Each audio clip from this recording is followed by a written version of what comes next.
Hello to former Foreign Minister and Justice Minister of Israel, Tzipi Livni. Thank you very much for joining us today. Hello, Amir. Great to have you with us. And you're joining us after an interesting visit to the Gulf that you just completed. What were you doing over there? Well, it's a conference that naturally I cannot share the discussions there, but for me it was very touching because I've met those that for many years I've met discreetly until the normalization with Israel. And for the first time, it's open, public, no need to hide the relationship. So it was quite moving. You also visited some countries in that region when you were foreign minister at the time, correct? I was once at Doha, Qatar, and it was quite, quite an interesting visit for an Israeli foreign minister that was welcomed in Doha, in Qatar, but many years passed since that time.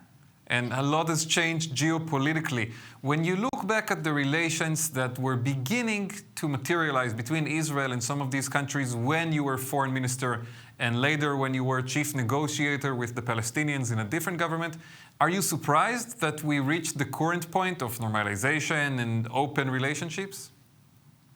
Well, I was surprised when I heard about the Abraham Accords. I was quite happy. Because for many years we tried to promote this kind of normalization, but always the answer was the Arab Peace Initiative. First, reach an agreement with the Palestinians, and then we will normalize our relations with Israel. And for the first time, a brave, courageous decision was made to make normalization with Israel regardless.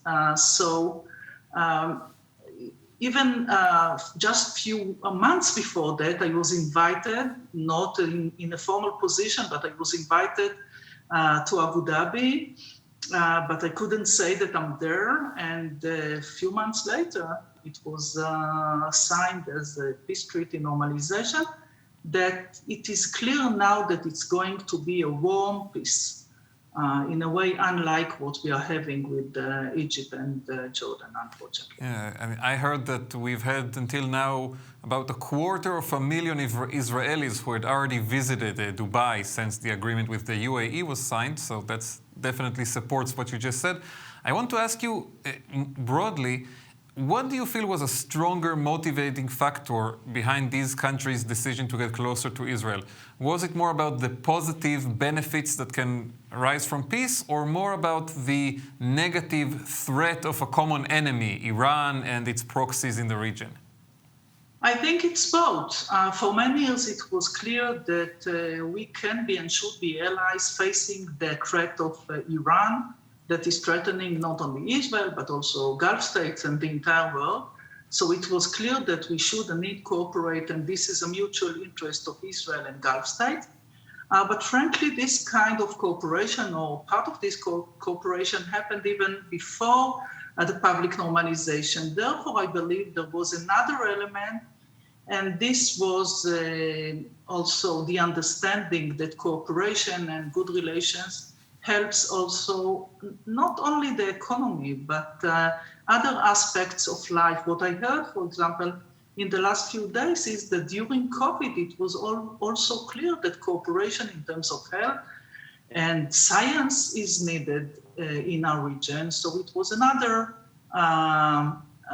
thing that affected it. So I believe that it's altogether a combination of everything. Do you see potential for these agreements with the United Arab Emirates, with Bahrain, to also have some impact on the Israeli-Palestinian arena? If in the past, like you said, there was a demand of first make an agreement with the Palestinians and then you can get closer to the Arab world, can it also work the other way around, that these agreements will open the door to progress on the Palestinian track? Well, I'll speak openly about the upside and the downside. The upside is that, of course, we are having normalization. As an Israeli, I'm quite happy about it. And maybe also it's a message for the Palestinian side. Listen, you cannot continue forever by saying no or not giving an answer to quite just agreements and drafts that were put on the table. This is the upside, but on the downside, of course, for Israelis, fruits of peace were hypothetically the relations with Gulf states, because in future agreement between Israel and the Palestinians, the average Israeli would think that we are giving land, taking calculated risks, but the risks of terror. So the main reason to do so, maybe for some, was having normalization with the Arab world. Now, as you could see, Netanyahu sold it as we can have peace for peace, which is completely nonsense when it comes to the relations between Israel and the Palestinians. So the motivation, maybe it affected also the motivation of achieving peace with the Palestinians, knowing that anyway we can have normalization without the need to achieve peace with the Palestinians. I, of course, believe that peace with the Palestinians is a pure Israeli interest and not a favor to Gulf states or the United States. You say it's first of all for us. But the truth, yes, of course, it's our interest, because otherwise Israel would turn into a mixed state with an ongoing conflict inside. But it is clear that the Israeli-Palestinian conflict is not on the agenda since the normalization. Israel passed 4 rounds of elections, and this was not on the agenda, and we have a government deciding not to touch sensitive issues, and this is the most sensitive issue. So when it comes to the need to achieve peace with the Palestinians, I am worried these days. So I do want to ask you about that, because in your last years in the political arena, you were very strongly affiliated with pushing for a two-state solution. In the government that you were a member of at the time with Netanyahu and Yair Lapid, you were holding the file of negotiations with the Palestinians. Today, 2021, do you believe the two-state solution is still viable, still possible to reach it? Without exaggerating, the reason for me to be in politics was the need to achieve peace. And since we are having a national conflict, I believed that the solution that was already on the table since 1947, a Jewish state and an Arab state, or a Jewish state and a Palestinian state, gives an answer to national aspiration of different peoples, Israel for the Jewish people and the Palestinian state for the Palestinian, just solution, that a win-win situation. It's not a secret that when time passes by, it becomes more and more problematic to achieve, more and more difficult. In 2014, I was the chief negotiator for peace. By the way, I'm the chief negotiator for peace in the last 2 rounds of negotiations with the Palestinians. And we worked with the Americans on a framework for negotiations that was offered on March 17, 2014 to Abu Mazen in his meeting with Obama in the White House, and he didn't give an answer, unfortunately. Again, he didn't give an answer. This history that you're recounting now is exactly why some people, and we're going to hear from people who hold those views later today, say that the two-state solution, maybe it was the perfect idea, but now it's water under the bridge. What's your answer to those people? Firstly, I hear the voices of there is no partner on the other side, and I can criticize the other side as well, but blame game doesn't help. And secondly, it is our interest. At first, we as Israelis need to decide what is our interest. And I believe that our national GPS is Jewish democratic state, secure Jewish democratic state. And in order to keep Israel as such, we need to divide the land and to separate ourselves from the Palestinians in an agreement. So if there is another solution that gives me the same answer, my vision is not about the Palestinian state, but it's about the need to keep Israel as a Jewish democratic state, hopefully in an agreement with the other side. So if somebody would put on the table another idea that gives an answer to our national aspiration as well to the national aspiration of the Palestinian, fine with me. But I cannot see another solution right now for this. So I'm not against thinking outside of the box, but as long there is no other solution, I don't want to take the solution that we are working for many years to promote, to take it off the table.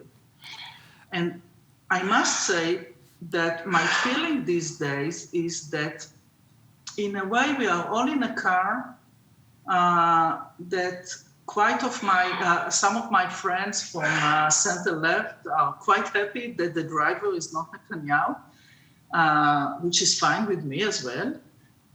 But yet where this car is heading. And my feeling is that the car is moving slowly but surely to a one state. One state not as a solution, but as a reality.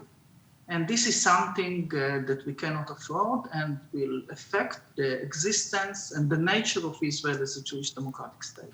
In general, do you see any potential for us to be surprised by this current government with the very eclectic, diverse makeup of ideologies on the Palestinian issue? Let's say, okay, Bennett said we will not evacuate settlements, there will not be a Palestinian state. What can be done to move forward under such circumstances?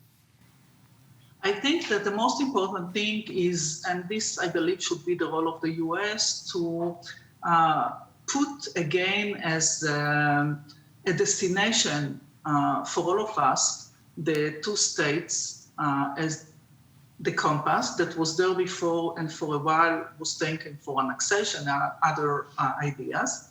And then to say clearly that the support will be on actions that support this idea and that against action and policies that would make this vision more difficult to be implemented in the future.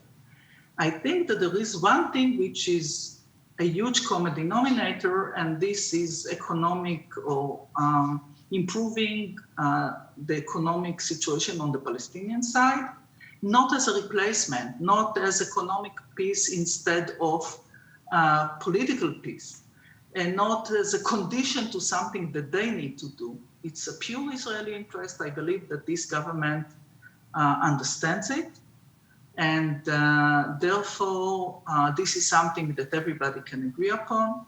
And I hope that also this government understands that empowering the moderates on the Palestinian side, including Fatah and the PA, the Palestinian Authority, is a pure Israeli interest. And therefore I hope that this is at least something that will be done under the understanding that we need to keep the door open. We need to keep the road open if hopefully in the future we can reach a situation of negotiating and reaching an agreement. Tzipi Livni, the former Foreign Minister and Justice Minister of Israel, thank you very much for joining us today for this discussion. Thank you.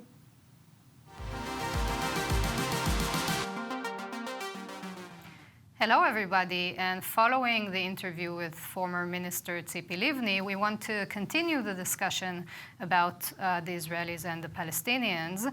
And with this panel, we're going to try and solve in less than a quick hour the conflict between the Israelis and the Palestinians. Piece of cake, right? We can do this. So with me here are Ameer Fakhoury, who is the director of the research center at Neve Shalom, Wahat, al-Salam, advisor to Joint Society projects in Israel, and Gilad Sher, who is a former senior Israeli peace negotiator and chief of staff to former Prime Minister Ehud Barak, and currently a fellow at the Rice University's Baker Institute for Public Policy. And we also have, of course, Micha Goodman, who is a writer and researcher of Jewish thought, author of the best-selling book on the Israeli-Palestinian conflict, Catch 67.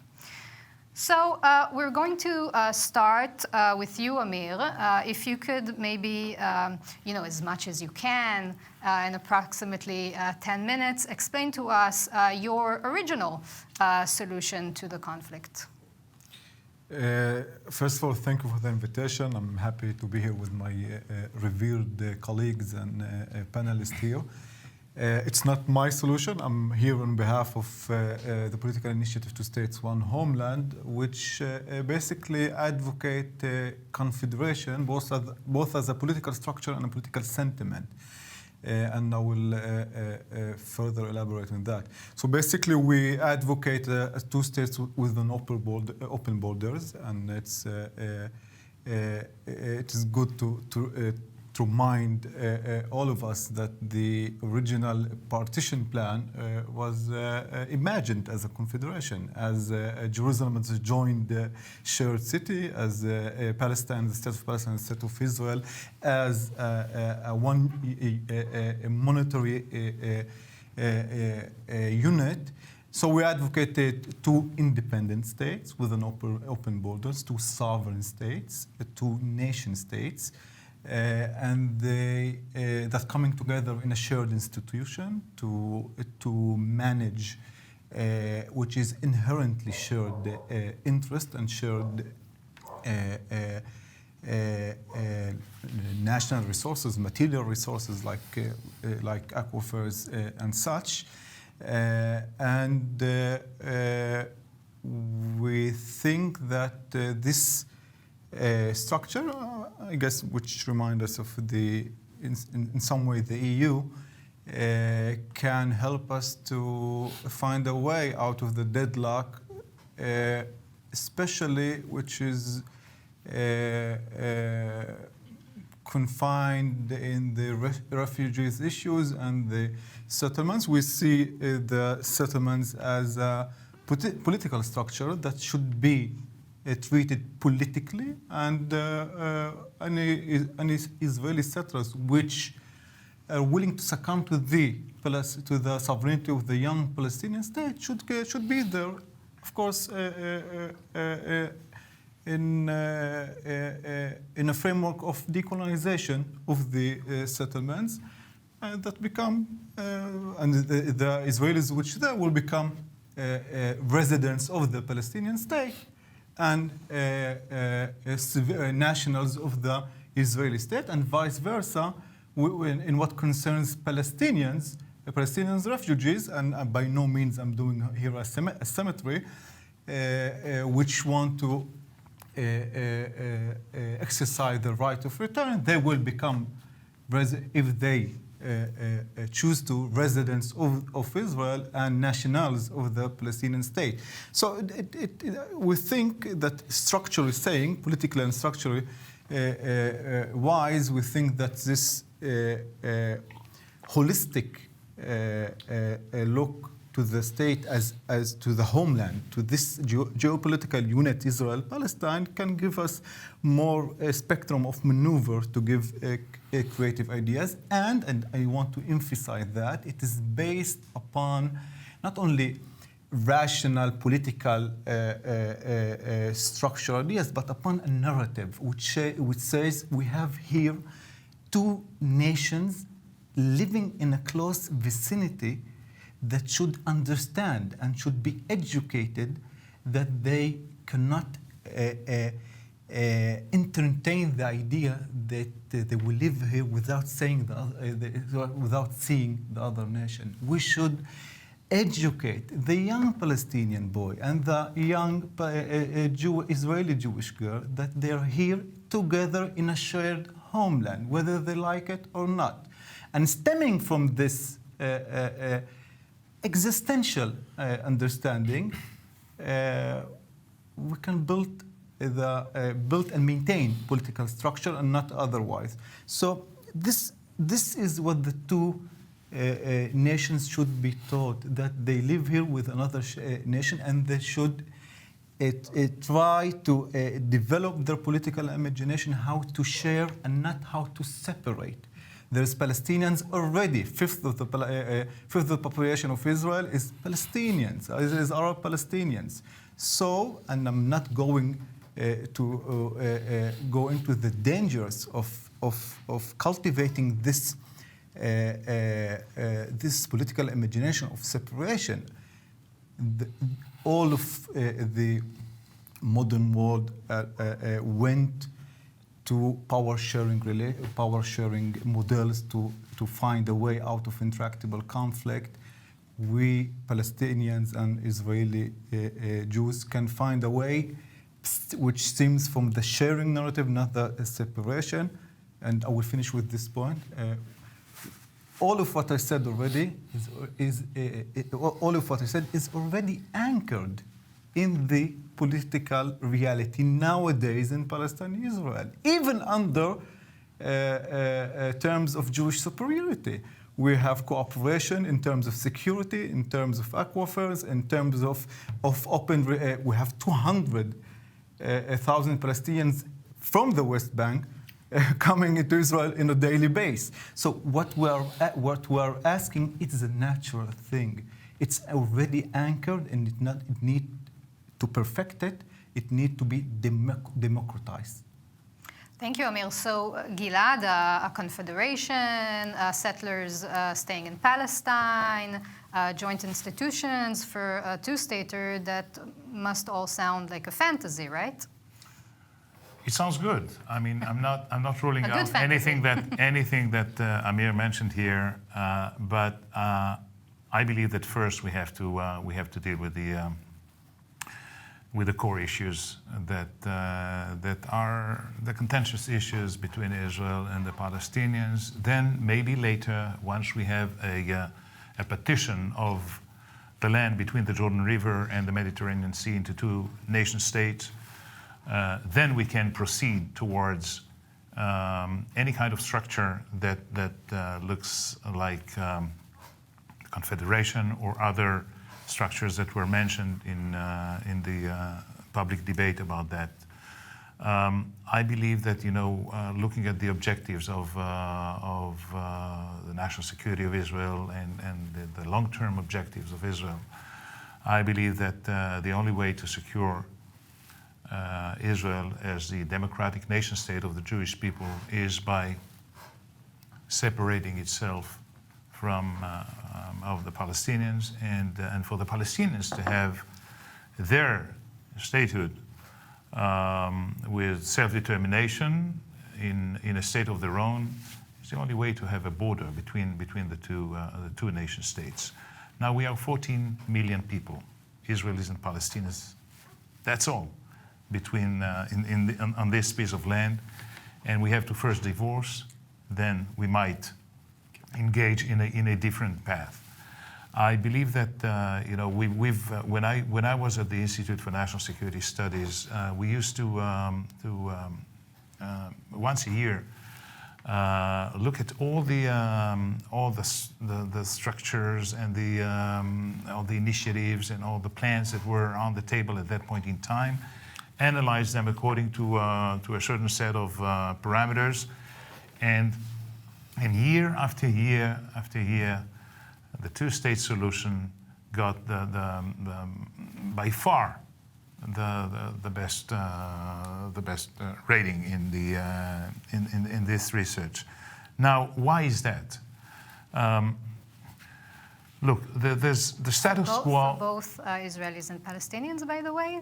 Yes. Those surveys. Yes, but of course, I mean, I'm talking as an Israeli Jew. And I'm looking at at the Declaration of Independence of 1948 as my more or less my Bill of Rights, my Constitution, that's what I'm looking for, the kind of universal values, with the Israel being the nation state of the Jewish people, and all together combined in a set of semi-constitutional set of values. So I look at the status quo, or even at management of the conflict, which is often mentioned as the way to proceed. You don't have to take any decision. You don't have to demonstrate any kind of leadership. You just manage the conflict. But the truth of the matter is that there's no such thing as managing a conflict. The conflicts usually manages the conflict manages the parties that are in dispute, And we see it throughout history, and even during these very days. So this will probably not be, the two-state solution is probably only a vehicle to lead towards a better future for Israelis and Palestinians. But and it doesn't have to be a one-off, standalone, permanent status agreement according to certain parameters, be it the Clinton parameters or the Annapolis ones. Very few rounds of real negotiations on permanent status that we had in the last 3 decades. Perhaps 10% of the time we were negotiating permanent status. But along the parameters, more or less, I would suggest addressing this as an attempt to change the trend that is currently leading towards a disastrous one-state solution, binational state. This is disastrous for Israelis and for Palestinians alike.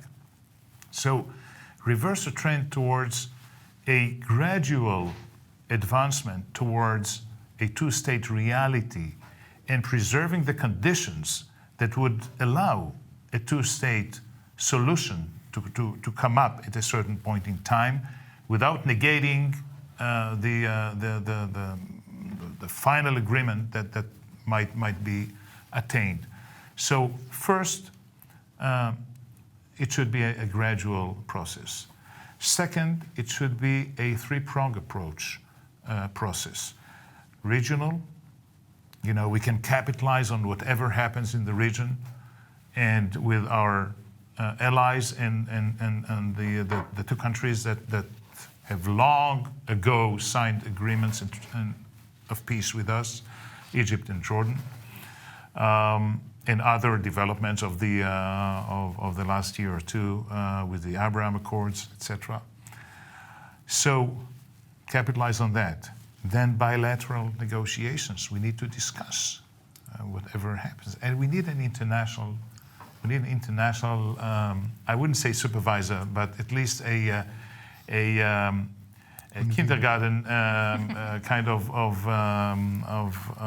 body, perhaps a Active quartet, convener. perhaps others, that would lock us in a room and allow us to discuss whatever divergences we have, and we do have a lot of divergences, including within our internal domestic constituencies, each one of us.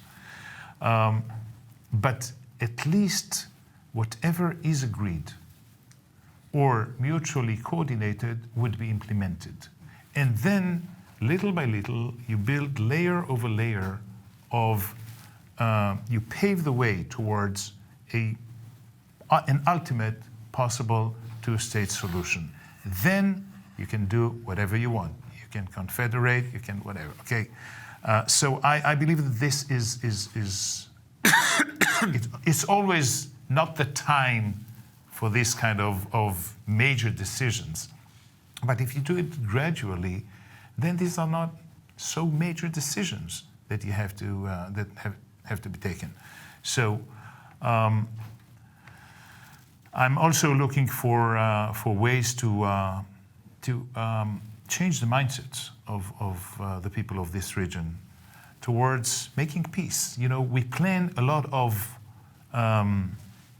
clashes, wars, all kind of violent, different degrees of violence and violent conflict between us. And so we plan it, and there's military planning. There's let's plan peace. Let's plan peace once and for all.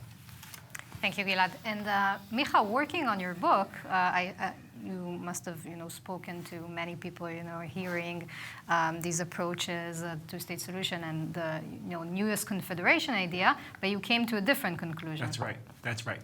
My conclusion is called shrinking the Israeli-Palestinian conflict. Maybe dramatically shrinking the conflict, but assuming conflict is here to stay. And to understand this paradigm of shrinking the conflict, I think there's two main things we have to understand. One, what's a paradigm shift? And two, how do we tap into the invisible Israeli consensus? I'll move from the first to the second, okay? So what's the paradigm shift? I really enjoyed listening to Amir and to Gilad, and they presented what Gilad called what's the ultimate end game? Like, how does it end? What's the solution to the conflict? So there's a basic assumption here that the Holy Grail is end to conflict. Gilad also mentioned the alternative. The alternative is managing the conflict. Now, if ending the conflict is a transformation of the status quo, managing the conflict is freezing the status quo. Now, here's my question. Are those the two options we have? Is that true? I just want to notice that we don't think that way about any problem we deal with in life. Take COVID, for example. Yes, I think New Zealand and Australia had this fantasy of no COVID, zero COVID, to put an end to COVID. And I think they failed. I think they failed. Most countries said, we can't put an end to COVID. But when they realized that we can't put an end to COVID, did they start ignoring COVID? Neglecting COVID? Most countries are trying to figure out a strategy to shrink COVID. When it comes to car accidents, no one is saying let's put an end to car accident, and the alternative to putting an end to car accidents is not ignoring car accidents. Crime, no one says let's put an end to crime, and no one says let's ignore crime. When it comes to real problems, we don't try to end them, we don't ignore them, we try to shrink them. That's what we think about most problems, and then there's a conflict. And either we're messianic or indifferent. End it or ignore it, manage it, freeze it. Let's think about the conflict like we think about COVID, car accidents, and crime. Let's stop ending it. Let's stop managing it. Those are not the only options. It's a false dichotomy, the illusion there's only two options. If we think about this problem like we think about any problem in the world, we'll come to a conclusion that we have to shrink it. But what does it mean to shrink it? What does it mean to shrink the size of the conflict? To explain this and why I think shrinking the conflict is possible, because I think it's an approach that taps in to what most people don't know, that most Israelis agree. Not all Israelis agree. But there is an invisible, Israel is so polarized and divided and angry at each other that polarization is hiding, it's masking an invisible Israeli agreement. And it's a paradoxical agreement. Here's how it goes. Most Israelis do not want to control the lives of Palestinians. The fact that in the West Bank there's a military regime controlling a civilian population in different levels is something that not all Israelis, but most Israelis don't like that. They feel like it's unethical, not Jewish, not Zionistic, and it's a threat. It's a threat to the future of Israel as a Jewish state, Jewish democracy, like Gilad said. At the same time, and probably with more passion and more emphasis, most Israelis are afraid. They're afraid that a withdrawal would put Israel under serious threat. So here's what most Israelis agree on. They don't want to control the Palestinians. They're afraid of any move that would put them under threat of Palestinians. It's a problem. I would say a great visualization of this paradoxical agreement of most Israelis is horrible May. I think we could all agree this last May was a very low moment in the history of Israel. And we saw two things in May. One, rockets on Tel Aviv. Two, Lod, civil war in Lod. So some people, and Akko and Jaffa. And Akko and Jaffa and Ramle. To remind us, That's right. I know, that's true. I'm saying they'll just have a powerful image, but yeah, it was all over the place.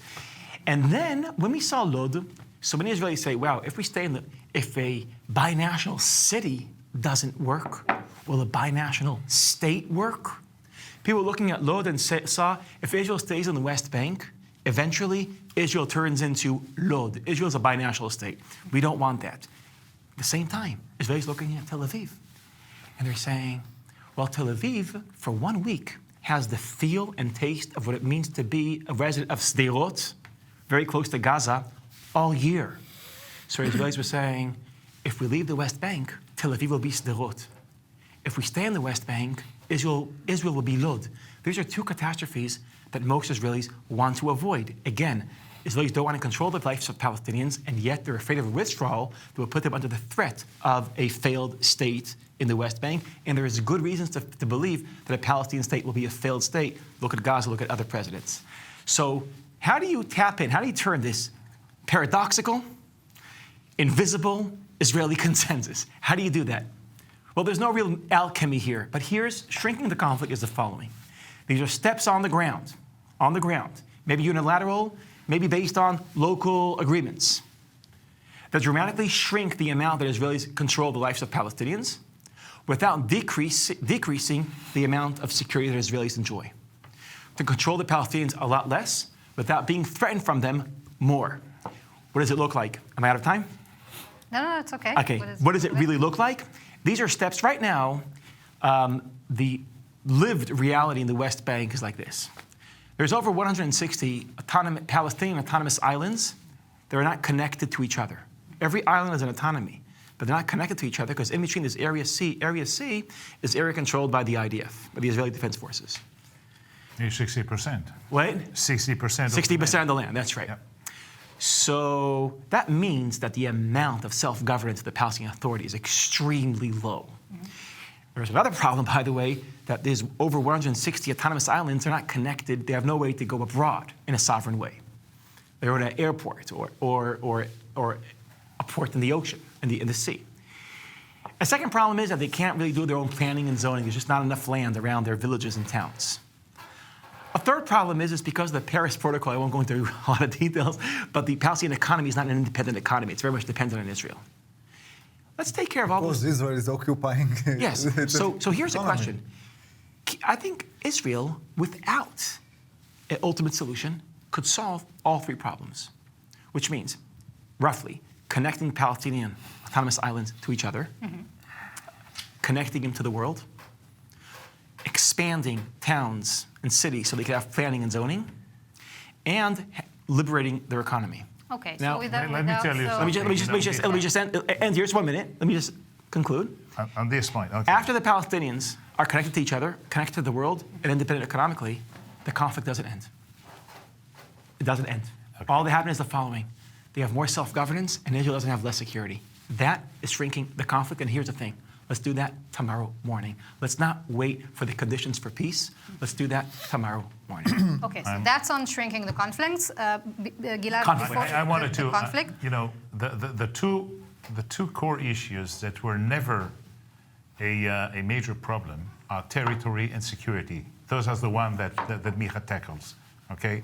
So in the negotiations on permanent status, okay, territory, borders, settlements, security arrangements, demilitarization of Palestine, etc., were never the sticking points of the negotiations. And I believe that when you have a picture, that demonstrates the end game, does not negate what you suggest. Because You can- you were can talking about a gradually- gradual process, and you're talking gradually about a gradual walk process towards without that. calling the end. But you have to resolve the conflict, and eventually you So have to just a resolve second, it. Can I respond to him? I Let's want see. for a second ask Amir because I saw you were moving inconveniently in your chair during Zmicha's You presentation. interpreted me correctly. And I wanted to ask you. First of all, my feeling was that I think both gentlemen were talking very much from an Israeli point of view, and they said so.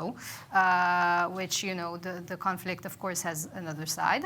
And the other thing is, I think in Micha's presentation, we heard a lot about steps that are necessary from your point of view on the ground, but not a lot about what you mentioned, which is nationality and the narrative and the psychology of the conflict, which does involve an end game. That's right. First of all, narratives are not only psychological; they're anchored in the national sentiments of both sides. But you were correct. I was moving inconveniently because I'm afraid that the eloquent presentation of my friend here is based upon very problematic premises, and I will explain. First and foremost, my friend here, and I'm afraid so, is utterly neglecting the international law. Does international law allow Israel as an occupying force to shrink occupation? There is no shrinking occupation. It's a matter of human rights. And the second premise, I'm not sure if this eloquent equation include Palestinian will. Did you ever ask Palestinian representatives, do you agree to shrinking occupation? I'm guessing he will tell you, do not shrink occupation, just get out of my land, according to international law, the same international law that you derive legitimacy into your state. So you can't conduct a conversation about the Palestinians' situation while regarding Palestinians. And to this extent, you can't conduct a conversation on this conflict from only internal Israeli perspective. And this is what enables that. This is the power stances. What enables such interpretation, and I'm fully sure that it comes from good intentions, that Micha and my Jewish Israeli co-citizens feel enough indulged with power to entertain a conversation about Palestinians' destiny without Palestinians in this political imagination. Palestinians, the vast majority of them, do not want you to shrink. They want, as any nation, they want sovereignty. Okay, it will be in a progressive, incremental way. I think it is a legitimate methodological way of thinking. But first and foremost, any solution should be anchored not only in a political, in a real politique way. It should be anchored in international law. And your equation lacks any reference to international law, and it should be anchored only in the. It should be addressed the grievousness of the occupied people. Okay, Micha, you'll get an opportunity definitely to answer that. But first, Gilad, because I think you will probably also... Yeah, I'd like to make three very brief points. The first one is that this kind of shrinking the conflict and managing it, this kind of approach, I'm concerned that some of the trends that are currently worrying us would be irreversible by not moving towards something that is more than just managing or shrinking or handling the conflict. But again, because you're talking about the gradual process, he's talking about the gradual process. Right. So the difference is that you point at the end game, which is two states, and you think that is important in the gradual process. Why is that? Because people need a vision of the end? I need the vision of the end of two nation states with a borderline between them, with a sufficient I would say, resolution of and satisfactory resolution of the core contentious issues: Jerusalem, the holy sites, the old city, refugees, the settlements, borders, territory, and security arrangements. All these should be resolved at a certain point in time. You cannot, and because at a certain point in time, if we do not move towards that objective, then some of the trends might be reversible. The second point is the paradox about security, that the fear is, or the concern is that once there is a Palestinian state, then Israel would be threatened by it. And I happen to be the chairman of the executive board of Sapir Academic College, situated 2 miles from the border of Gaza. And I'm telling you that that across the Gaza envelope, villages, towns, and cities, there is a vast majority for an agreement with the Palestinians, not for continuing the status quo, not for continuing to manage the conflict. Number three, independent steps are needed. Independent steps that are in line with an eventual two-state solution that contribute to either the negotiations or to the situation on the ground, such as, for instance, differentiating between those settlements that will be part and parcel of Israel once the borderline the boundaries are delineated. That's about 75 to 80% of the settlers that are living adjacent. Okay, so that's an interesting point, because you're saying without the end goal, then which gradual steps are we actually taking? So, Micha, there are two claims here. So the first, Amir is saying you're not even taking into consideration the Palestinian will in this story. And Gilad also says, it's very important what is your end goal, because that, in the end describes also the steps that you're taking towards it. Okay. Is that our time? You have 6 minutes? Yes. Okay. And I probably have less time in that, right? And of course, the reference to So international law. I'll try to respond very briefly, very quickly, and obviously I won't be able to respond to everything you said. Yes, of course. Any solution needs to be anchored in international law. What I'm offering is not a solution. It's not a solution. But it's a way to break the status quo, to break the frozen reality, and to move forward and to reduce suffering. I want to notice something. Over 20 years, the situation in the West Bank has been frozen. By the way, the fact that politically it's frozen doesn't mean that the trends on the ground are frozen. A lot of suffering It's frozen for Palestinians that suffer every day. Exactly. Expropriation, suffer. It's not frozen. Exactly. Only politically it's frozen. Now here's the big question. Why has it been frozen? Why was there no initiative for more than 20 years? Well, here's why. If any step needs measured by the question, will this end the conflict? Well, if it doesn't end the conflict, we're not doing it. If it doesn't lead to complete independence, to complete resolution of the conflict, so the step is off the table. So here, there is a concern that I agree with, that the settlement movement its ideology is freezing the status quo. I think also the peace ideology is freezing the status quo also. I'll try to explain why. Because if any step on the ground, like connecting autonomous islands to each other, connecting them to the world, changing reality on the ground, if any step depends on a peace agreement, I'm afraid that peace agreement that's not coming means no steps on the ground. So if any step depends on peace... No, it's the other way around. Peace, let me just finish here, yes? Peace that's not coming means no steps on the ground, so the myth of peace is freezing the status quo, just like the myth of settlements. So shrinking the... Now, towards your question about endgame, is it true that a withdrawal from the West Bank risks Israeli security? Doesn't risk Israeli security? It's an academic and it's an important question. I just want to notice, most Israelis think that it does risk Israeli security, and that is why endgame rhetoric doesn't tap into the broad Israeli consensus, and without the broad Israeli consensus, it's very hard to make progress and to move forward. Here's the thing. I want to speak one last thing about endgame, okay?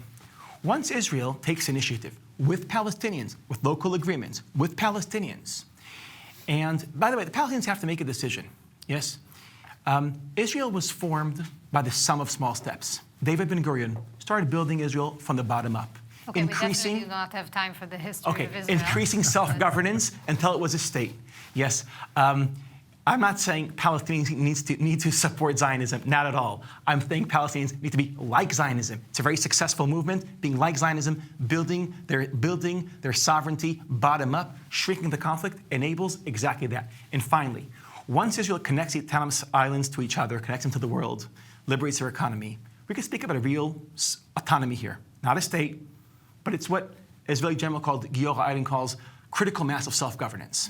Once you have that, well, it fits into many endgames. One endgame, two-state. Second endgame, confederation. Third endgame, confederation with Jordan. Fourth endgame, Begid's autonomy. It fits into multiple endgames. Right now, we thought we have to agree on the endgame to play the game. I'm saying let's not agree on the endgame, only agree on the game, and then we can move forward. Maybe you should have called it unfreeze the status quo instead of shrinking the conflict, which is causing maybe the conflict, you know? Whatever. Okay, ending remarks, Gilad and Amir? So I say that there's not much difference between what we all speak about, and the question is, how do you go about that? How do you start moving towards any direction when you're not negotiating, there's no process of any kind of dialogue between Israelis and Palestinians for quite a long time, since 2014, I think, last time that we were any kind of talks. Well, we had a couple of meetings recently, yes, which are not really but negotiations. these are photo-op meetings. These are not negotiations. You negotiate every day, day in, day out.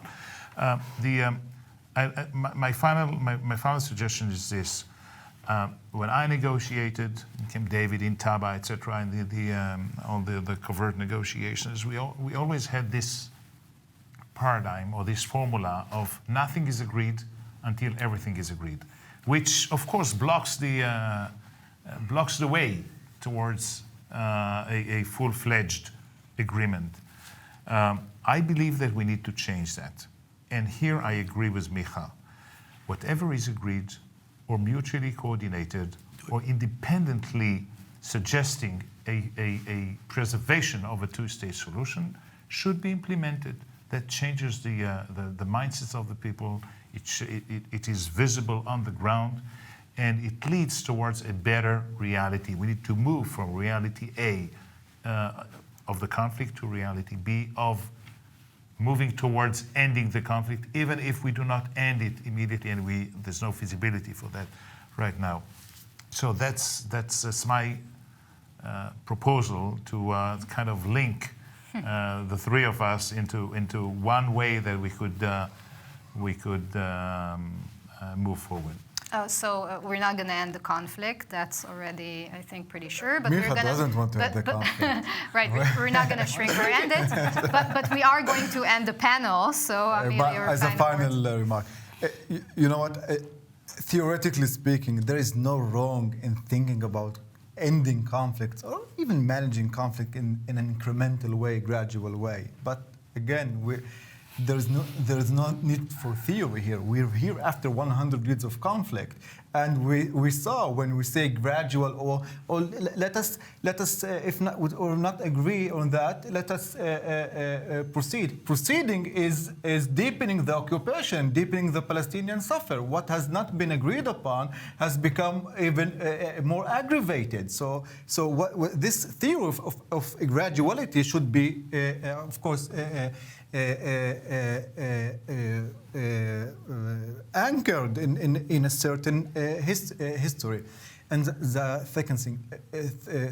second and last remark, which is impeding the ending of the apartheid regime and occupation in the West Bank, are not peace initiatives and not the thinking that the Israeli military occupation should end tomorrow. This is not impeding peace. Regardless of an agreement. Regardless of it should end according again to international law, and this should be emphasized again and again. What is impeding peace is the Jewish-Israeli superiority ideology that most of the Israelis, unfortunately, the vast majority of the Israelis indulge, and they indulge a sentiment of superiority because they can, because the power relation enables them. So if we want peace to become, if they want to end Palestinian suffering, we should think how to legitimize the rising of Palestinian power, and we should think in power relation terms, not only in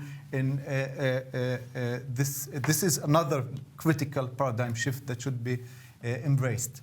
Okay, thank you very much. I want to thank you all for coming here, of course, but also for keeping this discussion alive. It's not so trivial these days. So thank you very much to all of you.